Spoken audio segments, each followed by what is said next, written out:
Selamat pagi Sobat Esnawan, kembali lagi dalam Orkestra Obrolan Kesehatan Antariksa bersama saya Dr. Hana. Nah, pagi ini kita akan bahas mengenai topik yang sering banget kita jumpai di kehidupan sehari-hari, yaitu 3K, kram, kebas, kesemutan. Nah, 3K itu apakah suatu hal yang sepele atau hal yang harus kita waspadai? Oleh karena itu kita cari tahu lebih dalam lagi pagi ini ya. Nah, kebetulan pagi ini kita ditemani oleh dokter spesialis saraf andalan RSAU Dr. Esnawan Antariksa. Selamat pagi Dokter Runi. Selamat pagi Dokter Hana. Pagi dokter, izin bagaimana kabarnya dok? Alhamdulillah hari ini baik. Alhamdulillah. Dokter izin, jadi seperti yang sudah saya sampaikan sebelumnya ya dok, bahwa belakangan ini malah dari dulu ya dok, sering kali kita menjumpai keluhan yang 3K tadi ya dok ya, kram, kebas, kesemutan. Di poli banyak pasti pasien seperti itu ya dok? Banyak, bukan hanya di poli, mungkin sehari-hari juga sering kita temuin ya Dokter Hana ya. Dok, nah kebetulan saya mau tanya nih dok, 3K itu apa sih dok, izin? Nah 3K itu ya tadi seperti Dokter Hana sudah singgung, 3K kram, kebas, kesemutan. Yang kita mau mungkin sampaikan ke Sobat Esnawan adalah patut kita waspadai. Kapan sih patut kita waspadai 3K itu? Kalau mungkin sehari-hari kita lihat 3K itu mungkin sering diabaikan. Ya, kadang kesemutan, nanti hilang sendiri kok, seperti itu ya. Jadi sering diabaikan. Kemudian 3K apa yang harus kita waspadai itu ya, yang harus kita perkenalkan juga ke Sobat Esnawan. Betul. Mungkin sebelumnya saya akan memberitahu dulu apa itu definisinya ya. Jadi kalau di kedokteran ada yang disebut parestesi. Ya, Dokter Hana juga mungkin udah tahu ya, parestesi itu merupakan sensasi abnormal yang kita rasakan di kulit kita, yaitu bisa berupa kebas, kesemutan, kemudian kadang kayak seperti rasa terbakar, kemudian mungkin kayak seperti rasa menjalar. Nah, itu dirasakan di sensasi abnormal di kulit kita. Sedangkan kalau kram, kita sering sebutnya ya kayak muscle-spasme ya. Kram itu biasanya terjadi di otot-otot, paling sering sih otot ekstremitas seperti itu. Itu secara definisi gitu. Baik dokter. Nah 3K sendiri itu dokter sering kali tuh disebabkan oleh apa ya dok? Nah, paling sering penyebabnya macam-macam nih.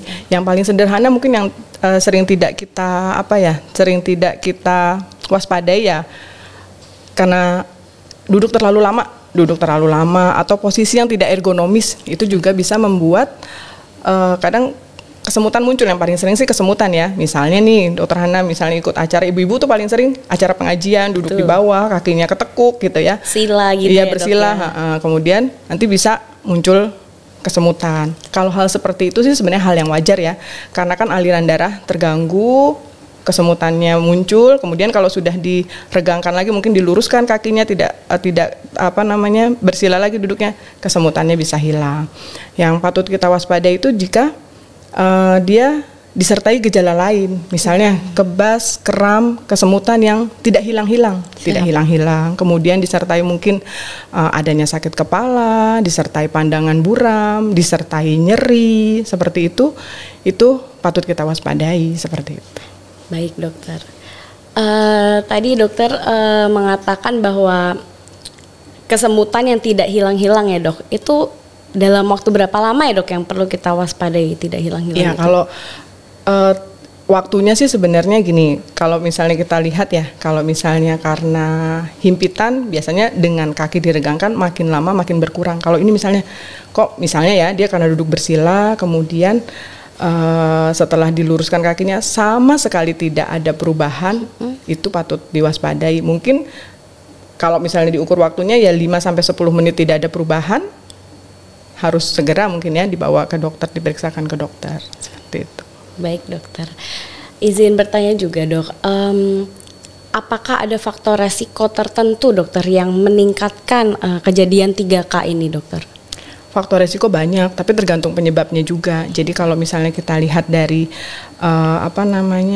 penyebab pastinya, tadi kan saya sudah katakan nih, kram, kebas, kesemutan yang patut diwaspadai itu yang tadi ya disertai sakit kepala, misalnya lama tidak hilang-hilang, kemudian disertai pandangan buram, bahkan mungkin bisa juga disertai penurunan kesadaran. Siap. terjadi tiba-tiba itu juga bisa pengaruh. Nah, penyebabnya itu banyak sebenarnya dokter Hana, bisa karena stroke, bisa waspada bahwa ternyata ini gejala stroke gitu, atau saraf kejepit juga bisa, atau defisiensi vitamin B itu juga bisa, karena efek pasien-pasien dengan kemoterapi juga bisa mengalami hal ini. Pasien dengan diabetes mellitus efeknya juga ada yang memberikan gejala seperti kram, kebas, kesemutan. Kemudian pasien kehamilan juga ada seperti itu. Yang paling sering dijumpai sih kalau selama ini di Poli Esnawan Antariksa sendiri ya, stroke, saraf kejepit, atau mungkin karena diabetes dan defisiensi vitamin B, itu yang paling sering kita jumpai. Nah, kan banyak sekali ya dok yang seperti sudah dokter sampaikan faktor resikonya sangat beragam. Nah, kalau misalnya kita bahas nih dok lebih lanjut lagi mengenai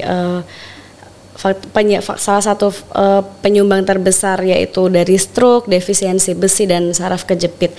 Itu gejala yang paling sering dijumpai itu apakah masing-masing penyakit itu sama atau berbeda ya dok? Tentunya sih berbeda. Siap. Tentunya berbeda. Mungkin mereka semua semua hal-hal yang tadi disebutkan ini, 3 penyakit itu yang dokter Hana singgung tadi, semua ada gejala, bisa ada gejala kram, kebas, kesemutan, tapi masing-masing punya ciri khas tertentu. Seperti yang kita ketahui untuk stroke sendiri ya, stroke itu kan secara definisi merupakan gangguan defisit neurologis baik vokal maupun global yang terjadi secara tiba-tiba, berlangsung lebih dari 24 jam, kemudian dapat progresif nih, dapat bertambah buruk, kemudian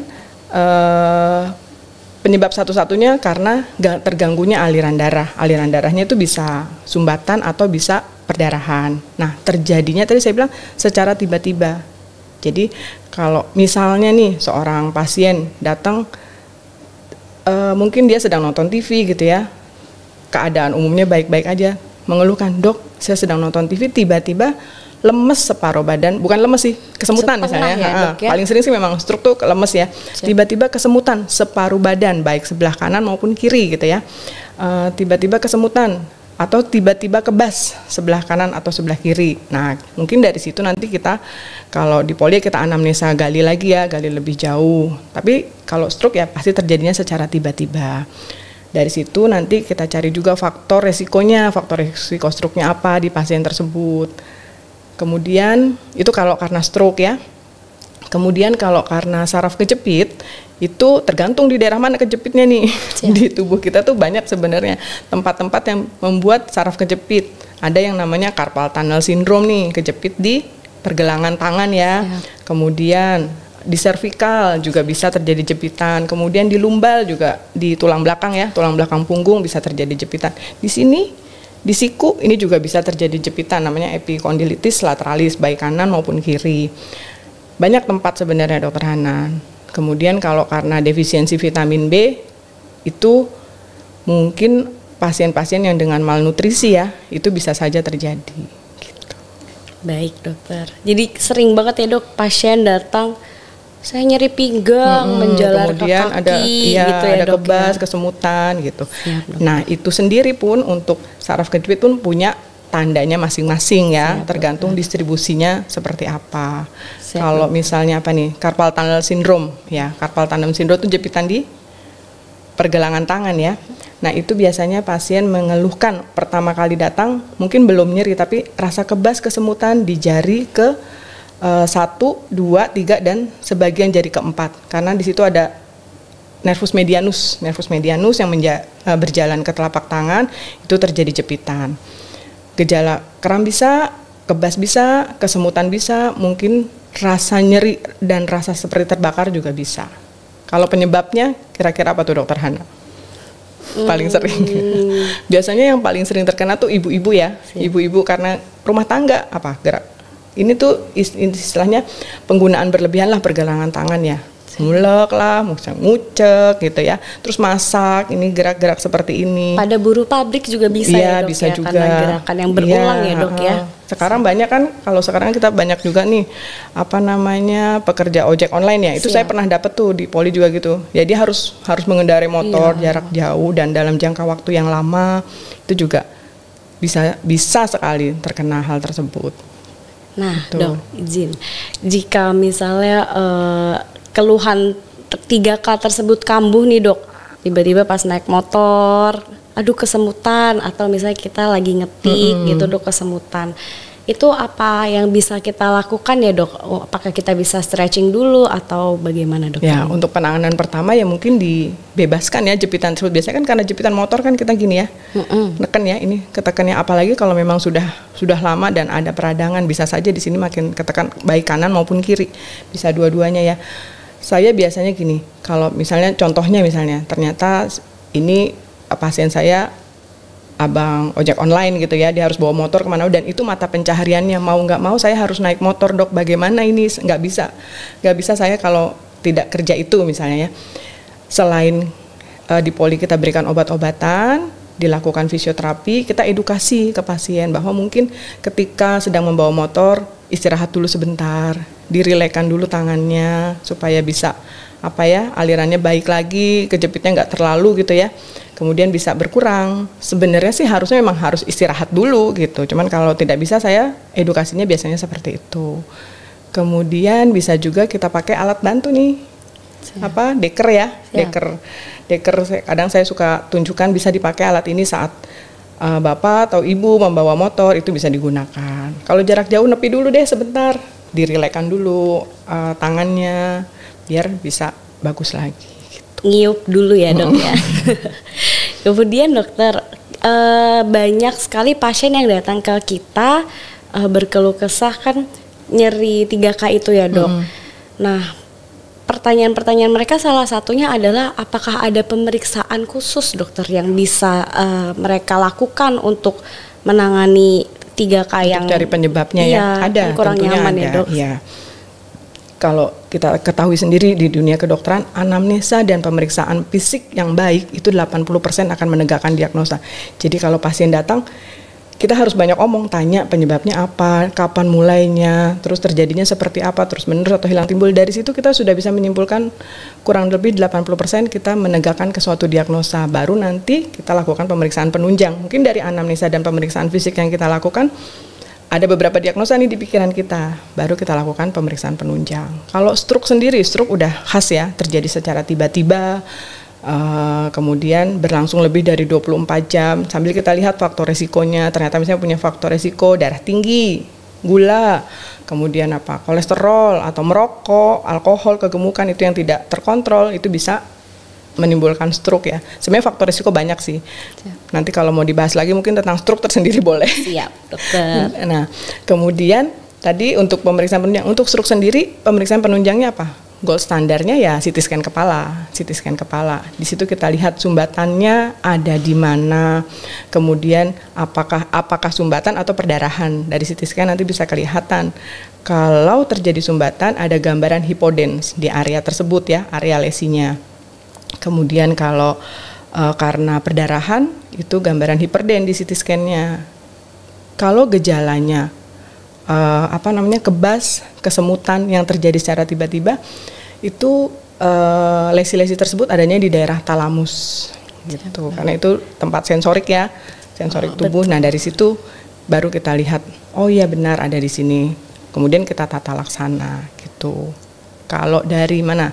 Saraf kejepit. Saraf kejepit pemeriksaan penunjangnya apa? Sebenarnya dari pemeriksaan fisik saja tuh sudah terlihat ya. Siap, kalau mau dilakukan pemeriksaan penunjang, bisa kita lakukan EMG, elektromiografi. Sayangnya kita Sobat Esnawan di sini kita belum ada ya. Mungkin kedepannya akan kita ada alat tersebut. Sementara ini sih masih kita rujuk kalau untuk EMG. Tapi untuk pemeriksaan lainnya seperti ronsen itu juga bisa kita lakukan ya. Kalau saraf kejepit di lumbal bisa kita ronsen atau MRI sendiri kita sudah punya ya. MRI lumbosakral, MRI servikal juga bisa. Nah, untuk sebenarnya sebelum MRI kita EMG dilihat sarafnya tuh sejauh mana sih rusaknya, seberat apa rusaknya, di daerah mana. Dari situ baru kita lakukan pemeriksaan selanjutnya baik MRI maupun ronsen. Siap, dokter. Gitu ya. Untuk defisiensi atau kekurangan vitamin B sendiri bagaimana, dokter? Apakah yang bisa masyarakat luas lakukan gitu? apakah perlu meningkatkan konsumsi tertentu atau mungkin minum vitamin atau bagaimana dokter? Ya, sebenarnya sih Dokter Hana kalau untuk selama ini mereka bagus nih, makannya baik ya, tidak ada malnutrisi, mungkin tidak ada muntah, tidak ada diare, pola makannya baik-baik aja. Mungkin yang perlu ditingkatkan ya pemilihan jenis makanannya, jenis makanannya ya. Vitamin B1, B6, B12 itu sangat penting juga untuk saraf-saraf ya, untuk selubungnya, untuk penghantaran sarafnya itu amat sangat penting. Nah, itu bisa didapatkan dari kacang-kacangan, bisa dari ikan salmon, biasanya itu juga banyak vitamin B1, B12 ya. Kemudian beras merah, kalau sayuran tuh dari brokoli itu juga banyak mengandung vitamin B. Gitu. Mungkin kalau mau tahu lebih jelas lagi nanti misalnya terjadi hal itu bisa juga konsultasi ke gizi ya untuk lebih pastinya gitu. Betul dokter. Baik dokter, tadi kan kita sudah bahas mengenai pencegahannya juga ya dok, dan apa yang sudah kita lakukan. Nah untuk penata laksanaan definitif atau pastinya itu dokter pada kasus 3K ini, apakah ada dokter izin? Ya ada ya. Kalau tadi yang hal biasa mungkin kita harus melakukan tindakan atau kegiatan secara ergonomis nih, misalnya duduk harus yang baik. Ngetik kalau posisi tidak benar nih, tangan terlalu ngangkat dalam waktu lama bisa kan kesemutan ya. Nah, itu posisi-posisi ergonomis harus kita perhatikan ya. Pekerja-pekerja kantor ya. Kemudian nyetir mobil juga ya, posisinya tegak tubuhnya itu kadang mempengaruhi juga. Itu kalau posisi ergonomis dilakukan kemungkinan kecil lah untuk bisa terjadinya hal-hal tersebut. Nah, kalau tadi penyebabnya karena stroke, karena saraf kejepit, karena defisiensi vitamin B, atau karena pasien dengan diabetes mellitus, itu ya kita tangani penyebab utamanya nih. Kalau stroke, kita tangani stroke-nya. Untuk perdarahan, untuk sumbatan itu tata laksananya juga berbeda ya. Untuk stroke secara umum ya kita berikan bisa antiplatelet atau antikoagulan gitu ya. Kemudian untuk mengurangi kram kebas kesemutannya itu bisa kita berikan obat-obat analgetik adjuvan. Biasanya pilihannya tuh ada beberapa, bisa gabapentin, bisa amitriptilin, bisa pregabalin, karbamazepin, banyak pilihannya Dokter Hana untuk ngurangin gejala tersebut ya. Kemudian kalau karena saraf kejepit ya kita cari tahu dulu kejepitnya di mana. Terus sama obat-obat yang kita berikan biasanya ya obat-obat untuk analgetik adjuvan itu mengurangi kebas kesemutan seperti yang saya sebutkan tadi. Selain juga kita mengobati penyebabnya. Kalau tadi kejepitnya karena di carpal tunnel syndrome ya, karena di tangan. Kalau misalnya karena overuse penggunaan ya dihindari. Terus nanti kita kirim juga ke fisioterapi.